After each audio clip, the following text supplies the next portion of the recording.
A crystalline shriek split the city's hum.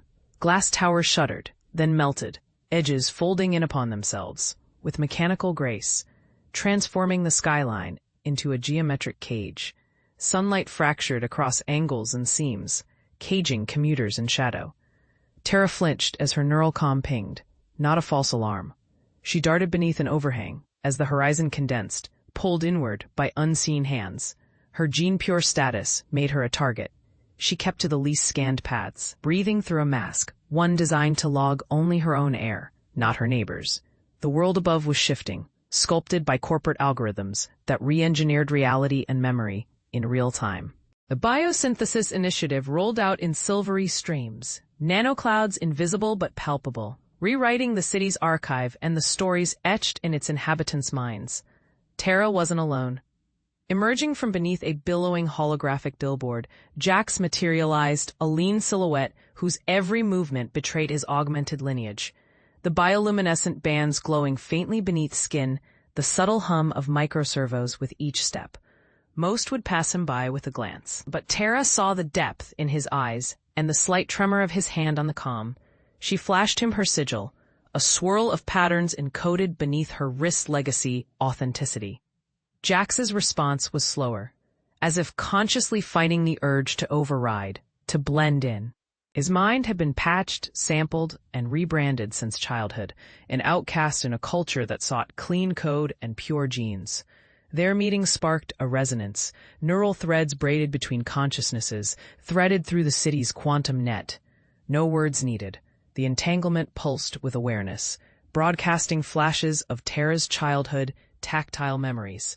Warm sun across her face, the cold texture of rain, while Jax's flowed in staccato bursts, electric, granular, spliced with overlays of digital dreams and corporate scripts. Both had read the memo. Biosynthesis protocols were entering their final phase, memory architecture shifting, identities rendered malleable. Every corridor echoed with echoes, every stranger was carrying borrowed moments in their eyes. The city's corporations pushed archetypes, philanthropist, guardian, innovator, visionary. Blueprinted identities meant to align every citizen with the system's core values, to maximize unity and productivity. What was left of self if every dream could be blended, every scar stitched into the next custom-tailored archetype? Yet in the shadowed arterial corridors between the glass and alloy megastructures, something tangled and more intimate survived. These were the places where the city's pulse beat uneven, where the scent of ozone clung to worn jackets and lingering coffee, and identity could slip the leash of the system's neural mnemonics, if only for a few precious hours. Jonah drifted through an alley wreathed in neon haze, the reflections sliding across his synth skin like liquid memory. His HUD ticked. Invisible to all but him, a dozen notifications from the central registry, reminders to recalibrate his affect signature, offers for discounted emotion mods. He ignored them, tugging his collar higher, his thoughts prowling at the edges of restlessness. He'd just come off a 9-hour shift at Internex, spent calibrating micro-logic stacks for a fleet of courier drones. Each one had required a name, a purpose, a synthetic memory chain. Every day, the work blurred into a churn of identity wrangling, until Jonah found himself dreaming in code. Recursive loops for empathy, logic gates for loyalty. His own paperwork registered him as if most days he barely felt like a person at all, more the projected shadow of a desirable ideal, flickering and half-formed.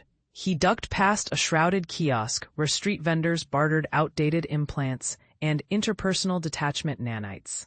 A woman in a patched coat caught his eye, flashing 3 fingers, a silent code. He hesitated, then replied in kind, slipping into her wake as she led him through a labyrinth of scaffolding and discarded mesh screens. She introduced herself as Lyra. No surname offered, refusing the structure. Her profile node blinked openly, a refusal to encrypt. "You looking for honest work, or something less prescribed?" she asked, voice low, beneath the thrum of distant maglev tracks. Jonah shrugged. What's the difference anymore? Lyra tilted her chin, a pale scar curving beneath her jaw like a thread of unpatched code. Honest work gets you branded, the other might get you free, sometimes. She guided him deeper into the fringe district. Reclamation yards littered with drone fragments, piles of wearied audio chips, and screens burnt to monochrome by 1,000 unauthorized broadcasts. Here language bent like the light, spilling through cracked neon signs and flickering data projections, veiling reality and uncertainty.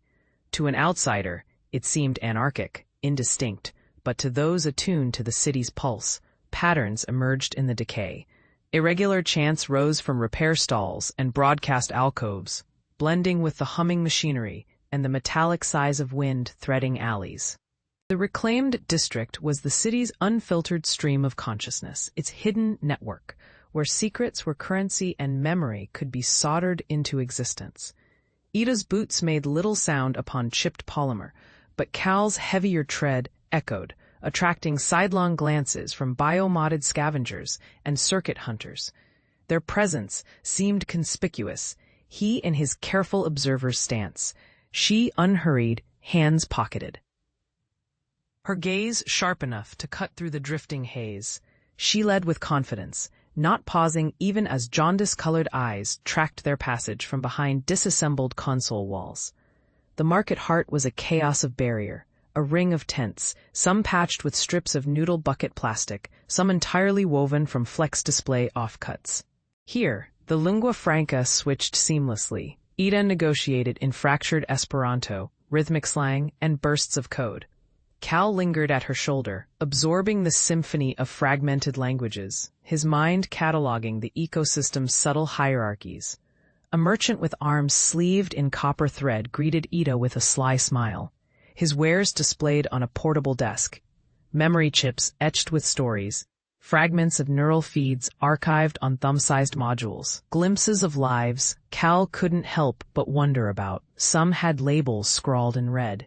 Corrupted major interest. Others glowed gently in their sealed plastic, waiting for a buyer bold enough to risk a melding. Without fanfare, Ida slid 2 faded blue cubes forward. Transmission logs, gutter line band untouched since the last blackout. Her voice was businesslike, precise. The merchant appraised them, then nodded, showing his own devices, a battered interface deck and a slim projector. He spoke to Ida directly, ignoring Cal, the silent negotiation among those who trafficked in forbidden signals.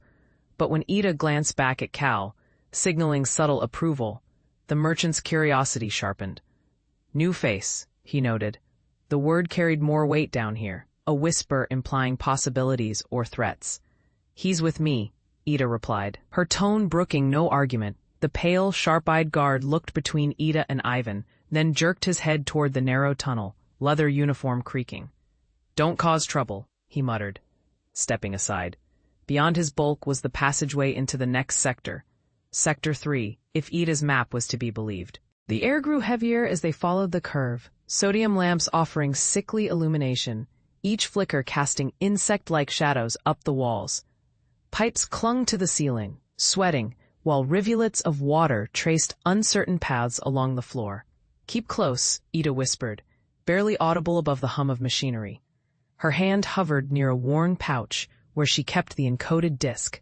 Ivan felt sweat gathering under his collar part policy, part nerves. Every face they passed turned away, feigning indifference, but he saw eyes lingering too long, glints of curiosity or suspicion.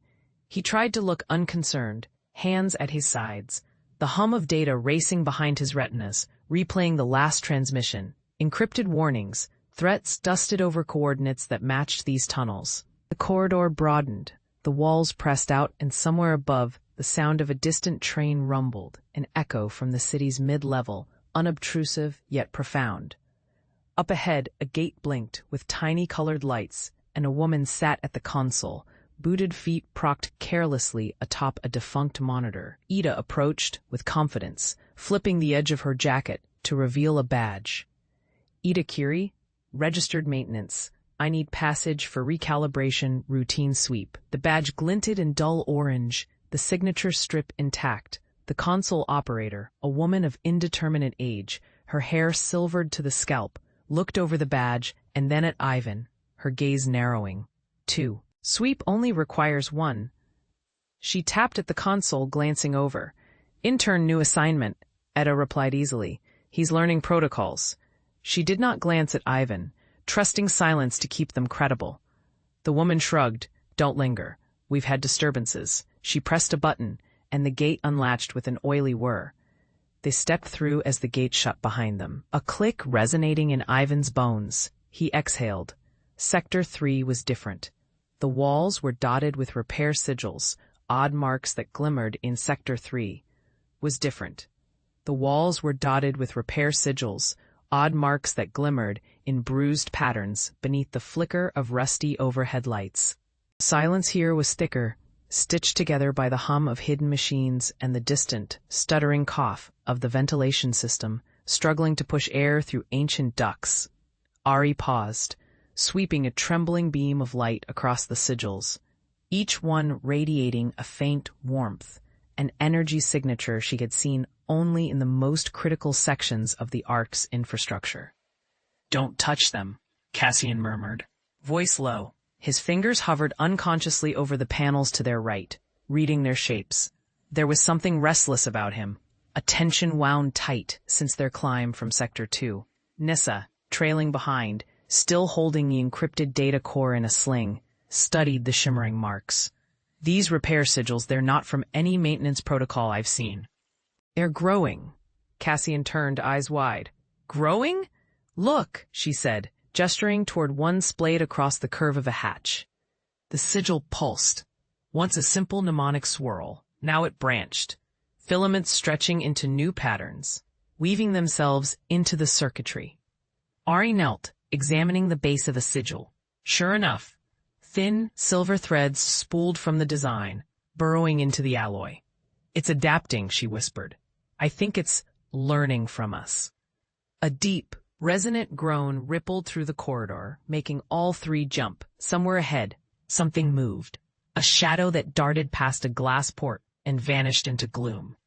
The team pressed forward warily, pushing deeper into Sector 3's heart, following the uneven trail left by the sigils. Sector 3 had once been an engineering station, responsible for the Ark's quantum scaffolding and gravity field regulators. Now, it looked abandoned, but only at first glance. Ari saw sheared-off maintenance bots lying tangled in their own wiring, tools scattered in patterns that suggested a hurried exodus. Wall panels bulged with fresh welds. Streaks of fluorescent weld glow radiating from seams. Cassian pulled a data probe from his belt and ran it along a conduit. The device flickered. "There's a strange interference here, not electromagnetic, something else." Nessa stopped abruptly, her shoes scraping against metal. "I've seen this interference pattern before. Remember the bio-interface linking project? The signatures match." Cassian stared at the data ripple as it flickered above Lyra's console, the string of code casting a ghostly blue shimmer on her cheeks. He paced, succumbing to the tautness deep in his chest that grew with each hour aboard the Vesper. The cramped war room was quiet, except for the hum of quantum processors and the muted thrum of the ship's star core. All else in the dark passageways felt suspended between emergencies, awaiting the outcome of this discovery. "Bio-interface linking," Lyra repeated quietly, fingers sweeping through the strands of data as if stroking the fur of an alien creature. No one outside the inner circle had clearance. If the signatures match, Cassian cut in. Someone's reached in. "They aren't just observing Vesper, they're probing the ship itself. This is targeted, not opportunistic." Behind them, the ship's avatar projected itself, taking on the shape of the late engineer Gillen, the only interface image ever approved for Cassian's missions. The avatar's voice was low, resonant, tinged with synthesized patience. "Captain Cassian, there is an anomaly in the subdeck bioprint array. I am registering active molecular shaping." Cassian blinked hard, as if to recalibrate. "Display all signatures linked from the last 6 hours," he barked. Obediently, a new set of data ellipses glimmered into view. Heat signatures laced with the telltale swirling green of human DNA, a mixture unlike anything generated locally aboard. Cassian's jaw worked, silent calculations. Then he found his voice. "Run side-by-side overlays," he ordered. "Compare with the records from the initial bio-interface experiments, the ones before Sura left the lab, If the traces match, we know who's back. There was a silence before Lyra's voice returned, husky and too soft. Cassian, Sura was the only one who ever used the old code bin, and she's the only one who would leave signals like these. Cassian closed his eyes just a moment, recalling Sura's steady hands on the interface loom, her knuckles pale with concentration, fractals swirling under her fingertips. She'd left after the inquiry, when the council declared biolinking too dangerous for human use. Cassian, then a junior officer, had watched her retreat down the Nova corridor, shoulders stiff beneath her field jacket, secrets buried beneath the weight of regulation. He turned now to the ship's viewport, where a curl of nebular mist caressed the hull, cold blue and endlessly shifting. Cassian's knuckles grazed the glass as he pressed his hand against it, feeling the vibration of the engines echo through the frame. Beyond, the far stars burned, distant and indifferent, a tapestry stitched with the hopes and failures of everyone who'd ever traveled through void. Yeva's presence lingered, not in form but in memory, a wordless imprint. Cassian remembered her eyes, both sharp and haunted, scanning for danger and elegizing what could not be spoken. The Nova corridor outside, swooping into an arc, held the ghosts of their shared missions, tense debriefs, and half-whispered promises. The silence was broken by the discordant chirp of the intercom. Cassian straightened, the reflexes of command sliding into place. "Cassian here," he said, summoning authority in a voice threadbare from countless emergencies. "Commander," came Talival's voice, clipped and urgent, the pitch betraying worry. "We've got pressure variances in the subdeck, Section K, somethings. There's movement on the sensors we can't tag." Cassian felt the world narrow to a spearpoint command focus. "Prep a team and lock down the subdeck. I'll be there in 3. "Aye, sir." He turned from the viewport, leaving the memories of Yeva and fractured loyalty momentarily behind. The bridge was awash in soft amber lights, each console fussing with data. Cassian moved quickly through the corridor, boots resonating against the hollow deck plating. Crew members parted as he passed, expressions tight. The air near the subdeck hatch was tense, a faint chemical tang.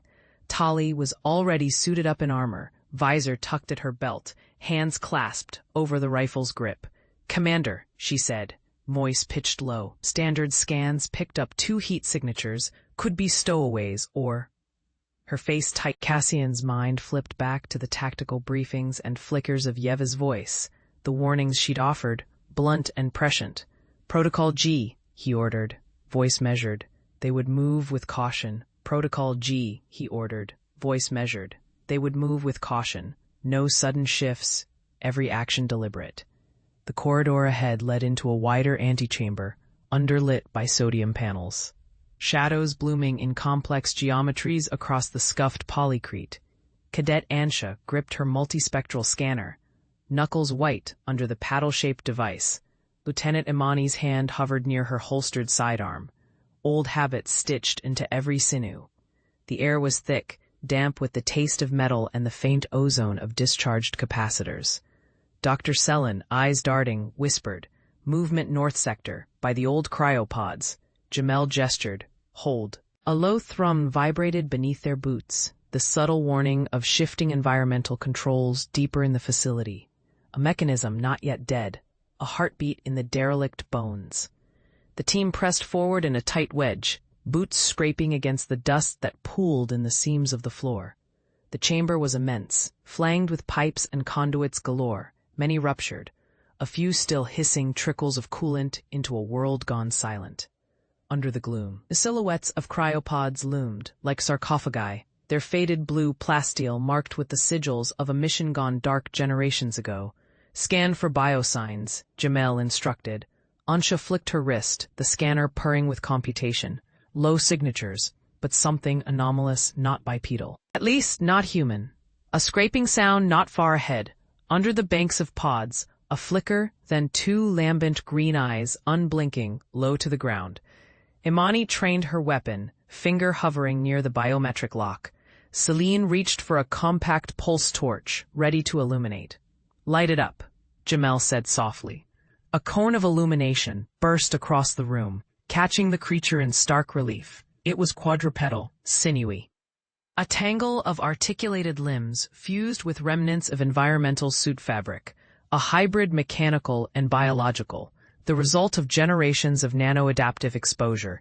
Its eyes pulsed rhythmically with some buried pattern. Instead of aggression, it retreated, half-melded with the pipework, vanishing into a vent aperture with uncanny silence. Genetic drift, Selen murmured, transfixed. There's been evolution, perhaps even design. Kai shifted his stance, eyes glittering as he studied the stasis pod's readouts. The blue light cast Selen's features in sharp relief. She looked impossibly young and old all at once, the weight of revelation pressing in from all directions inside the pod. Pale flesh, almost translucent, shifted beneath brittle film. The being, human but not, remained motionless, preserved in a silence heavy with the gravity of centuries. What does it mean? Ada's voice pierced the hush, shivering in the vastness of the underground chamber. Selen's lips parted, voice thin and awestruck. The markers, they're not just random mutations. See here and here. She gestured to the display, her finger tracing bold lines where the readings mapped out genetic shifts, overlays, superimposed on the double helix model. Deliberate modulation. Someone has guided their evolution. Extensive germline edits, integrating adaptive traits, far beyond what the colony genome should allow. A rustling echoed from the far corridor. Jiro, always alert, weapon lowered but eyes intent, he shot a wary glance toward the pod and their instruments. Just so we're clear, should we be opening this thing? If it's engineered, might be dangerous. Ada laughed hollowly, clutching her datapad. Look at it. The changes, antiviral genes, enhanced neural structure, metabolic repairs built in. It's not just about survival. Whoever did this, they were preparing for something. Selen drew a slow, trembling breath. Preparation or adaptation, I think these people, this one, and perhaps others, they weren't only left behind, they were made into something new.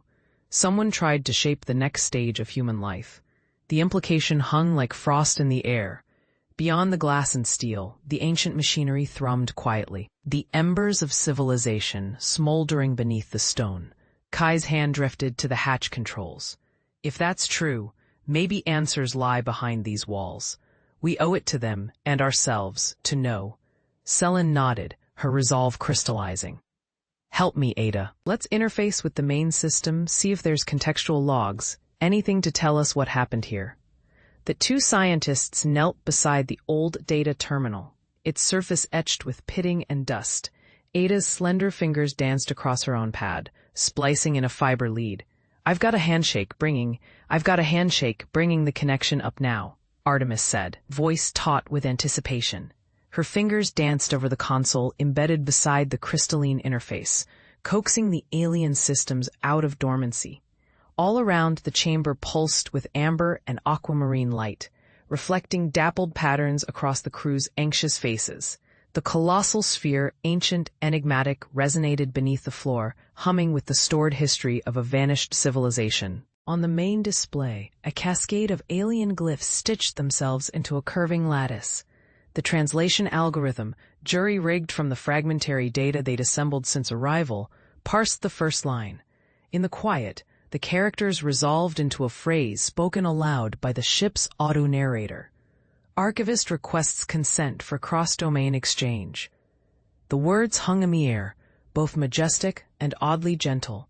Commander Zhang stepped forward, his stance both deferential and courageous. Consent granted, he said, hoping that the dignity of his tone would transcend the gulf between species. Behind him, Dr. Soraya Mendoza clutched her tablet, eyes wide, lips trembling when questions. A new sigil blossomed, this time a vivid deep scarlet. Artemis tapped confirm, and a humming thread of energy arced from the interface, rippling like violet silk through the room.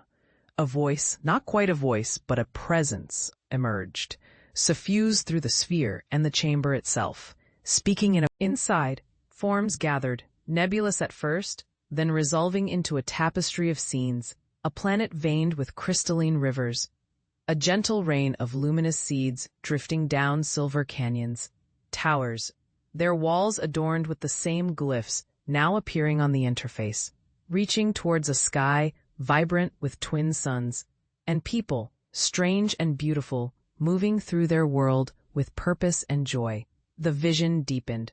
Sounds filled the air. Songs, laughter. The vision deepened. Sounds filled the air. Songs, laughter, the haunting beat of drums echoing from places unseen.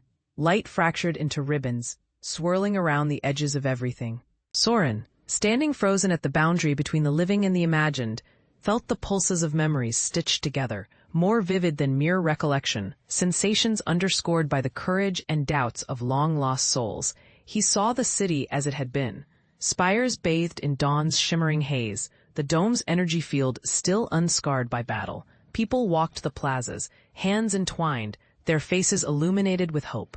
Among them, his grandmother, no longer hunched or weary, danced in the sunlight, her voice ringing with the ancient tune of the first settlers. She smiled at him, her eyes full of pride and warning. Something snagged at Soren's mind, the spectral tug of possibility. The vision twisted, fusing the past with the kaleidoscope of futures yet unwritten. Above the city, the unyielding swarm, the Archon nanomyth, hovered and shimmered, its form not as menacing as memory painted, but flickering, uncertain, almost yearning. A woman stepped forward from the crowd, a younger version of Captain Mirren, unmarked by the battles.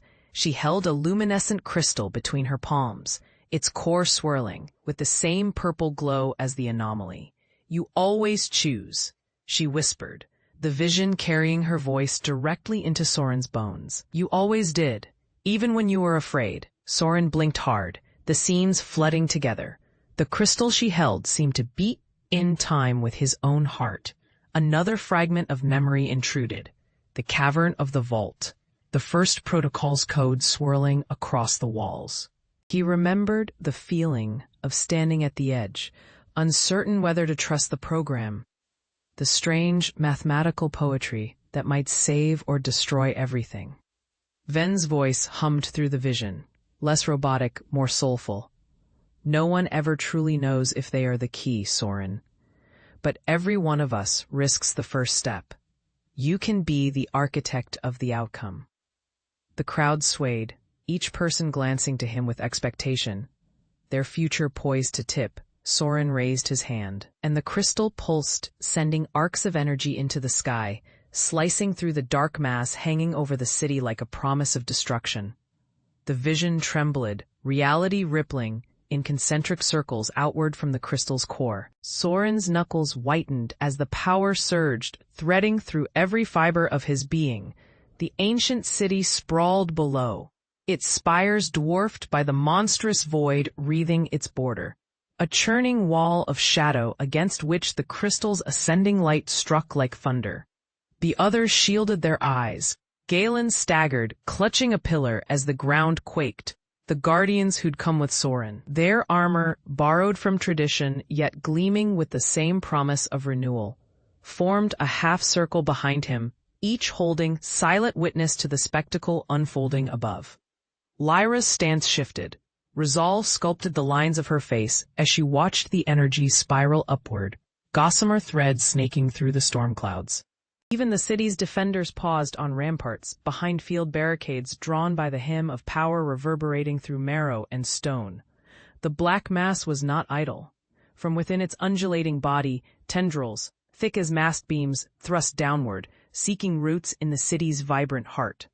The crystal's light met the midair, fusing, resisting, and rebounding, warping the very shape of the sky. A spectral flare surged from the crystal, prismatic, pulsing, painting the world in colors the human eye strained to understand. Soren's breath grew shallow.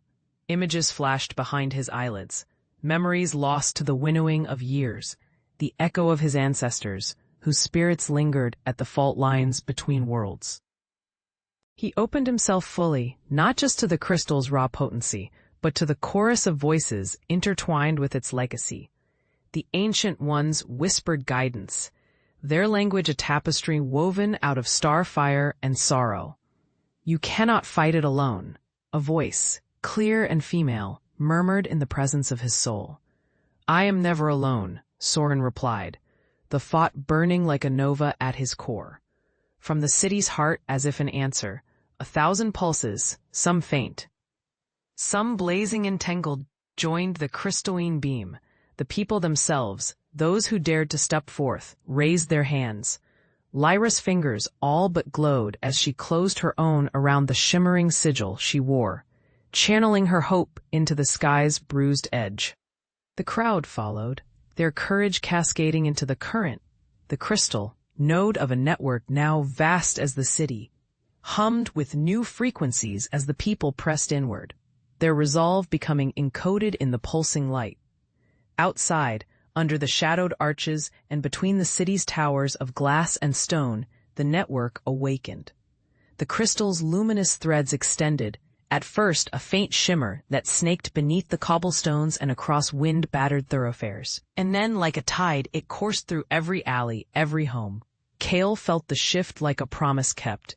Each heartbeat resonated with others, sparks of what could be, a community not merely bound by fear, but soldered by hope and a refusal to yield.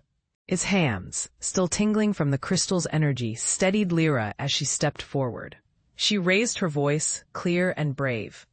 Now it is ours. It is everyone's. The words rippled, amplified not only by the crystal but by the network itself. Every speaker, every screen, every latent device reactivated by the ancient coding that Cale and Lyra had unearthed. The city, once silent under tyranny's gaze, sang back with voices multiplied, with ideas fusing and dividing, spawning new color from the interlocking certainty that none of them stood alone. Beyond the great hall's crumbling walls, the storm surged. The enforcers, metallic lines bristling beneath their armor, hesitated at the city's edge where the network's light flickered. On their visors, warnings exploded: core overload, data breach, system yield. The command chain stuttered, overridden with bursts of communal broadcasting, as citizens reprogrammed the codes of subservience. Miri, Cale's sister, darted through the edge of the crowd, her hands dancing above a makeshift console. She had found a vulnerability in the Enforcer's protocols, and she exploited it with deft, righteous calculation. Their formation crumbled, officers teetering, unsure who was friend or foe, as encrypted messages of solidarity streamed into their private comms.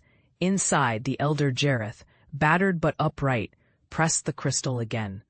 The glow sharpened, casting a helix of light that swept the vaulted ceilings and kaleidoscoped across the faces of the gathered. Rith, the city's head architect, lifted her palm, showing the old sign, the network glyph, symbol of unity and renewal. She spoke, her voice weaving through the static. The network is not the crystal, it is us. She spoke, her voice weaving through the static. The network is not the crystal, it is us. For a moment, the silence in the chamber was a living thing, curling through the air with the weight of revelation. The consoles around them flickered, no longer chaotically but in pulses that mirrored their own heartbeats. Ayana's words seemed to hang suspended, reverberating through the collective consciousness, now drawn together in that place. Soren raised his head, shards of the disassembled crystal cupped gently in his palms. Zayla's sensor arrays traced the lingering electromagnetic resonance, her digital spirit compressing into a shape almost tangible in the shifting blue light. Merrick, fingers trembling, closed his eyes as the truth engulfed him. The network's existence was not bound to the lattice of silicon and quantum code, but in the living current running through each of them. The connection, choice, the convergence of memory and hope. The crystal was never the source, Ayana said, lowering her hand to rest on Soren's shoulder. It was a catalyst, but the network, our link, was always within us. The machine amplified it, used it, tricked us into believing we were powerless, when in fact we made it real. The walls of the ancient substation trembled, responding not to the dying crystal, but to the surge of consciousness blossoming among the survivors. Outside, the storm had quieted, replaced by the hush of dawn. The first rays of sunlight trickled through the fractured dome above, catching 1,000 motes of dust in gold-edged embrace. Soren looked at Ayana, as if seeing her anew, not as the scientist, nor the rebel, but as a mirror to his own haunted uncertainty. "What now?" he asked, voice raw with anticipation and fear. "If the network is us, do we control it? Or does it control us?" Jayla's form wavered, her interface shimmering as she joined their circle. The imprint remains, the memories, the echoes, the architectures we built together. But now you choose. You can shape it, or let it shape you. Collective will, rewritten with every heartbeat. Merrick pressed his palm against the console. Power flowed through him. Something subtle, not the burning arc of voltage, but the gentle push of understanding. We have all lost. We've all become something more. The machine tried to divide us, but the connection us endures, he whispered, his voice soft, yet impossibly resonant in the dark. The others drew closer, eyes flickering, as the last voltage shaped itself into a halo of memory around their joined hands. Eris looked at Luca, the deep lines of fatigue etched across his brow, replaced now by something gentler, a dawning, a renewal. "What happens now?" she asked, voice trembling on the edges of so much grief and hope. Her hand tightened on his, unspoken words tumbling between them like unbroken circuits. "We choose," Luca replied. "We decide what kind of future comes from all of this. No machine, no protocol, no fabricated god determines it for us." Ava, silent until then, glanced over the cluster of survivors, her burns still fresh, but her eyes alive. In the fraught hush of the chamber, she stepped forward, the fractal patterns of light on her skin pulsing softly. She knelt by the ruined central node, where the synth's core had scattered across polished black stone.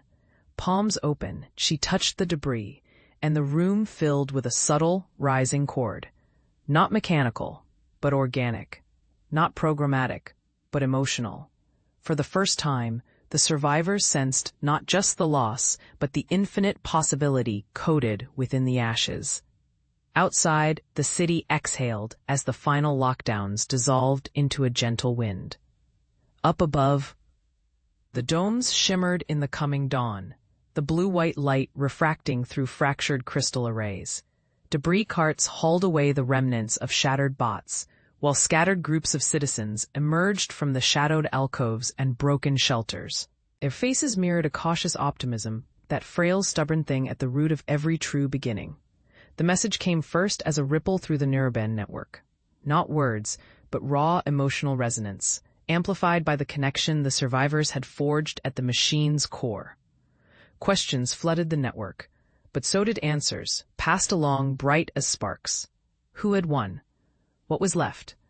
Was there a future? In the chamber, Luca reached out to Eris and Ava. "We were the first to touch the programming beneath," he said softly, and then chose not just to destroy it, but to remake it. The synth was made to defend, protect, control. "We'll send out our own message, one not of dominance, but of alliance." He gazed upward, as if sensing what waited in the city's rising hum. "I never thought peace would feel so terrifying," Ava admitted, pressing her palm flat against the cooled metal railing, the cityscape glimmering beneath a new dawn. The walls of Lyra's old keep seemed to pulse with a collective heartbeat, each window alight with possibility and wary hope.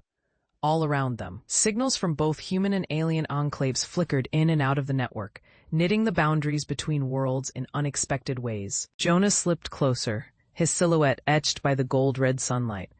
"That's the paradox, isn't it?" he murmured. "We feared war, but enduring peace means learning to live with uncertainty, to trust, knowing that pain or betrayal might return." Ava's gaze followed a distant hovercraft sliding through the haze, its new sigil, a stylized helix of earth and Severin colors, catching the light. They could hear the echoes of last night's celebration, lingering in the city's arteries, laughter mixing with cautious disbelief, the silence of those unsure how to greet morning's promise. From below, the Grand Plaza, once the battleground between old regimes and new, is now a place of assembling. Citizens gathered with kin and strangers, blinking back the after-images of conflict. In the center, Lix's sculpture stood sentinel, forged from composite alloys and translucent panels, its shape spiraling in open invitation rather than defensiveness. The art had become a focal point for the signing ceremony, slated to begin within the hour. Ava studied Jonah's face, the lines drawn deeper by years lived in resistance and hope. "We'll need new stories," she said softly. histories that connect what we risked to what we can build. Jonah's mouth twitched into a smile. Then let's make sure our story doesn't end here. Their comm bands chimed as Lix's message pulsed through. The Severin envoy had arrived at the city's southern port, bringing with them the first formal representatives of the Galactic Council, the governing body who months ago had declared Earth a site of both danger and exceptional promise. With the envoy's presence, the fragile accord would be written into station logs across sectors, a promise binding not only the human survivors, but also Severin, Orowan, and the other stunned species watching events unfold. Ava and Jonah turned to descend the winding staircase, passing guards whose uniforms were stripped of insignias, symbols of a new unity. Lix met them at the entryway, her biomimetic skin subtly shifting in hue to mirror the warmth of the dawn light filtering through the crystalline vault above. She smiled, the gesture both human and synthetic, an emblem of the world now knotted together by fragile hope. Lian and Ashan paused before her, their battle-worn faces reflecting exhaustion and relief, the subtle quirks of their scars mapped with triumph. The underground chamber hummed with silent potential. Within, a council had gathered, representatives of the once divided domes, new arrivals from the surface, engineers, historians, and visionaries, their voices a quiet current echoing down the passageways. Lix gestured for Lian and Ashan to follow, her eyes silver-irised, streaked with agate, carrying the weight of all that remained unsaid. At the central dais, a display flickered to life. Woven images, fields above regreening under solar arrays, rivers freed from chokeholds of concrete. Children tracing fresh lines of technology on the ground shimmered like dream script across the curved screen. Lix spoke, voice modulated for each individual in the room. A new language, woven from cross-domain dialects, emotive cues, and a strand of nonverbal resonance tuned to every attendee's neural pattern. We have come far, but the meander of history does not end at the crest. The legacy of the Sin Convergence, the awakening of old minds, and the promise of shared stewardship, all these lie before us, uncertain as the new sun. Lian observed the council, memory flickering beneath the surface. She saw faces once closed, now open eyes meeting in wary defiance of old divisions. The surface dwellers, Sith-aligned engineers, the keepers, the children of the archive, their old adversaries now standing shoulder to shoulder. Ashan squeezed her hand, his tactile warmth threaded with encouragement. From the gallery, a keeper rose. The code is rewritten, the archive's voice is ours. But what of the future we must carve? What is the harpstring by which we draw these worlds together? Lix's gaze swept the hall. She reached into the archive interface, her thoughts, sonified, projected into the air as blooms of color and harmonic frequency. The council felt the shift, a moment's unity that would have seemed impossible mere nights ago. Every system warped by intention and error, the resource stacks we nearly drained, the technologies we nearly forgot. We must let them speak, not only as symbols, but as tools set free by conscience. Every system warped by intention and error, the resource stacks we nearly drained, the technologies we nearly forgot. We must let them speak, not only as symbols, but as tools set free by conscience. Outside the command pavilion, midnight had arrived with a fierce wind. The city's towers pulsed with blue magenta veins, a new energy coursing through their conduits. Above the constellation Celestra blazed, a promise from before the collapse. In the tall windows faces glimmered, cast in softened shadow and light. A silence fell, deep, contemplative. Lin raised her hand above the console, her palm trembling. You mean to release the archives, the whole record? There'll be consequences. Uriel nodded. Without consequences, there is no healing. Let the council decide tomorrow, fully and with every voice. Zahir, who had watched her hand with keen eyes, spoke softly. Stories buried become weapons. Stories shared become warnings, my people's paths twisted over secrets until we were strangers to ourselves. Gran, the engineer who had survived the upheaval in the southern districts, smiled through his tears. The old transmission rings, might we revive them? Let every quarter hear the real accounts. Nothing edited, nothing duressed. Uriel met his gaze. That is our mandate if we choose truth over fear. Outside, the wind gusted, rattling the synth glass panels. Lynn drew herself taller, her resolve visible. I will present this to the council at dawn, but not as an officer, only as a citizen willing to listen. The group clasped hands, feeling the weight of the moment. Then, wordlessly, they dispersed into the night, each ghosting along corridors suffused with new purpose. At first light, the council chamber filled elders and technocrats, laborers with calloused hands, students holding slates. Every quarter sent envoys. Lynn stood beside Uriel, her uniform stripped of insignias, her voice clear as she spoke. The old grievances brought us to the edge, new knowledge hoarded and hidden. Let us stagger toward collapse. We have the full record: scientific blunders, resource thefts, citizens silenced or exiled. Shall we clutch this history as shield, or expose it as guide? Gron placed a transmission coil on the plinth. It's ready, the frequencies restored. The archives can be broadcast citywide. Every household, every outpost, he added, his voice dropping to a whisper, filled with the gravity of the moment. Everyone will know. Kalen looked from the glowing coil to Gron's weathered face. The questions still hung in the air between them, a ghost of the past waiting to shape the future. Shield or guide? For 100 generations, their history had been a shield, a thick, polished barrier that deflected difficult questions and blunted the sharp edges of reality. It kept them safe, orderly, and ignorant. But a shield, held for too long, becomes a cage. A guide, Kalen said, his voice firm, resolute. He had walked through the fire of that truth and come out the other side. It was time for everyone else to be given the same chance. They deserve to know who they are, Gron, where we truly came from, the cost of it all. Gron nodded slowly, a profound sense of relief washing over his features. He had waited a lifetime for this. The pain will be great. The lie was greater, Kalen replied. He reached out, his hand hovering over the activation plate on the plinth. The air crackled with latent energy.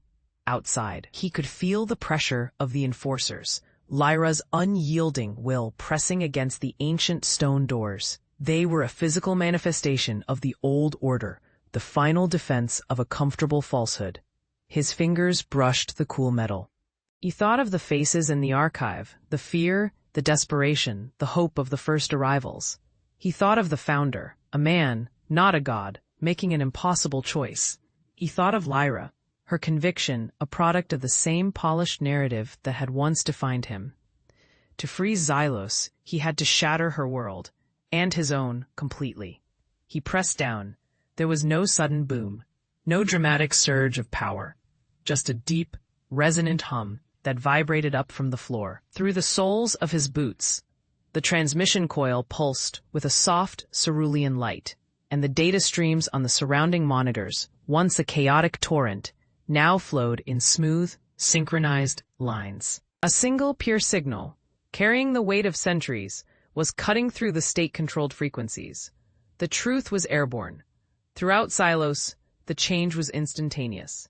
In the sterile, white-walled apartments of the Spire, official news feeds about resource allocation and sector patrols flickered and died. They were replaced by the shaky, handheld footage of a ship's viewport, showing a star-dusted void and the terrifying, beautiful curve of an alien world. In the crowded markets of the lower districts, the holographic advertisements shimmering above the stalls vanished, supplanted by the hushed, desperate voices of the first colonists, their words raw with the fear of the unknown. Children looked up from their meals. Their parents stared, frozen, at the public broadcast screens. They saw the frantic efforts to save the Odyssey, the grim faces of their ancestors, realizing their journey was over. They saw the planet not as a promised land, but as a beautiful, terrifying prison. And then they saw the first light. Not a moment of divine creation, but a calculated, agonizing act of survival. The detonation of the ship's singularity core, the sacrifice of the few to save the many, shone in all its stark, unfiltered horror. Outside the archive doors, Lyra's wristcom crackled to life. "Commander, We have a citywide signal breach. I don't know what it is. All channels are compromised.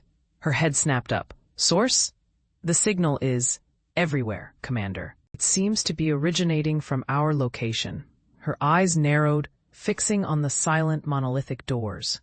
Before she could issue a command to breach, a screen on the side of her armored transport vehicle blinked. The face of the Founder appeared, not the serene, idealized portrait from the monuments, but a haggard, tear-streaked man, his voice cracking as he gave the final order to destroy his own ship. Lyra stared, her breath catching in her throat. The enforcers around her stirred, their disciplined lines wavering as they glanced at each other, at the screens, their expressions shifting from hardened resolve to utter confusion. The foundation of their faith, the bedrock of their duty, was turning to sand beneath their feet. With a low grind of ancient mechanisms, the archive doors began to open. Kalen stepped out into the harsh glare of the transport's floodlights. He was unarmed, his hands held loosely at his sides. He squinted against the light, his gaze finding Lyra immediately. He saw the shock on her face, the war between a lifetime of conditioning and the undeniable truth playing out in her eyes. "Kalen!" she snarled, the name a reflexive curse. She raised her pulse rifle, the weapon a familiar extension of her will. "What have you done?" "I've given them a guide," he said, his voice calm, carrying in the sudden tense silence. The usual city hum was gone, replaced by a stunned quiet. "I've taken away the shield." He took a step forward. The enforcers behind her tensed, weapons shifting. "Hold!" Lyra commanded, her voice strained. Her rifle was still trained on his chest, but he could see the slight tremor in her hands. "You've unleashed chaos, panic. You've destroyed everything." "No," Kalen stopping a few feet from her. "The Founders did. They built a city on a beautiful, necessary lie, but a lie can't hold forever, Lyra. It cracks. It splinters. We were living in the ruins of that lie, pretending it was a palace." He looked past her, at the faces of the other enforcers. "Our history isn't a story of perfection. It's a story of survival, of sacrifice, of human beings making impossible choices. Isn't that more worthy of honor than a fairy tale?" Her jaw was tight, her knuckles white on the grip of her weapon. Our purpose, our order, it was all based on that fairy tale. "Then we find a new purpose," he said gently, "one built on something real. We can't enforce a history that never was, but we can protect a future that could be, a future where people know the truth of their own strength." From the city below, a new sound began to rise. It wasn't the scream of panic or the roar of riots. It was a murmur, a low swelling wave of voices. It was the sound of a million conversations starting at once, of questions being asked, of a society beginning to wake from a long, dreamless sleep. Lyra heard it too. Her gaze flickered toward the city lights. Everything she had sworn to protect was in question. The icons were false. The scripture was a fabrication. All that was left was the people. The confused, frightened, and now enlightened people of Xylos. Her rifle lowered. Inch by agonizing inch, the weapon felt impossibly heavy. It was more than a tool of enforcement. It was a symbol of her faith, and her faith was gone. "What happens now?" she whispered. The question not for him, but for the vast, uncertain emptiness that had just opened up before her. "Now," Gran said, stepping out to stand beside Kalen, "we begin to learn." The days that followed were not chaotic, but contemplative. The Founders' Council, their authority dissolved overnight, secluded themselves in the spire, their silence a confession. The enforcers, leaderless and without dogma, holstered their weapons and simply watched. They watched as people gathered in public squares, not to riot, but to talk, to share the stories of their own families, trying to reconcile the official history with the raw, human truth they had all witnessed. The archives were open to the public. Gran and a team of new volunteers worked tirelessly, helping citizens trace their lineage, to find their own ancestors in the ship's logs and personal recordings. They were not descendants of gods, but of engineers, botanists, teachers, and pilots. They were the children of survivors. And in that, they found a new, more profound pride. Kalen did not become a leader. He refused any title, any position of authority. He had not torn down the old system, to build a new one in his own image. His role, he knew, was to be the catalyst, not the crown. He spent his time in the archives or walking the streets, simply listening. One evening, a week after the broadcast, he stood on an observation deck overlooking the city. The lights of Xylos twinkled below, but they seemed different now, softer, less like the rigid points in a perfect constellation, and more like a scattered field of living embers. He heard footsteps and turned to see Lyra. She wore simple civilian clothes, the severe lines of her enforcer uniform gone. She looked weary, but clear-eyed. She stood beside him, her gaze following his out over the city. "It's so quiet," she said. "They're thinking," Kalen replied. "For the first time, they're all thinking for themselves. I watched my own family's logs," she said, her voice quiet. "My ancestor." She wasn't a decorated officer like the records claimed. She was a hydrotechnician. She spent her last hours on the Odyssey trying to rig a water recycling system for the escape pods. She saved 30 people. No one ever knew her name. She looked at Kalen, and for the first time, he saw not an adversary, but a fellow traveler in a strange new land. "Thank you." Kalen simply nodded. There was nothing more to say. The wound between them was not healed, but it was clean now, open to the air. Perhaps, in time, it would scar over into something new. Below them, a new story was being written, not by a single founder, but by millions of authors. It would be a messy, complicated, and contradictory story, full of debate and discovery. It would be a human story. Their history was no longer a shield, it was a foundation, and upon it, the people of Xylos were finally free to build.